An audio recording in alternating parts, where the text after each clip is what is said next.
এখনকার পোলাপাইনের পড়ালেখা হয় সারা দিন মোবাইল, সারাটা দিন মোবাইল লইয়া বইয়া থাকে, সারাটা দিন না পড়াল, না খাওয়ার চিন্তা, না বই দি 10,000 টাকার বই এনে দিছি, বই ধরই না, কবে এত দামি মোবাইল থেকে বই তোর মুখে, স্কুলে বলে আলুর ভর্তা খায়। আমি কইতে বাদ দে, স্কুল চাইছ না, মোবাইলও দেখ, বালা কিছু কেন আনি, আমি বাই তোরে চা শিখাই দিব না, চা বানা আলু ভর্তা ইকা লাভ আছে, দামি ডাহি আঙ্ক একটা জোক আছিল, মোবাইলের চিনতাম না, আর অনেক পোলাপাইনের মোবাইল ছাড়া চলেই না, বলে পড়ালে আর চিনে না, মোবাইল চিনে, কি কমো আর, কিছু কর নাই, মোবাইল টিপ, পড়ালে বাদ দে, আমার সারা দিন মোবাইল টিপতে থাক, মোবাইল টিপা ভবিষ্যৎ আছে, পড়ালে হয় নাই,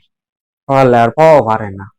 ভবিষ্যতে গিয়া কেবা আয় হ্যাঁ ভবিষ্যতে তো কিছুদিন খালি অন্ধকার আর অন্ধকার, আব্বাই ঠিক হয়ে গেছে, এই সময় ভাববো পড়ালেখাটা কে লেখা করে না। হ্যাঁ, আঙ্গ বালা দেখেন 4-5 যাওয়াই পড়ছি, একতে বালা গুনতার অন পর্যন্ত 1 আর 2 কত এইটা গুনতে, মোবাইল ক্যালকুলেটার না কি এটা বাদ করে গুনে, কোন কি পড়ালেখাটা করে।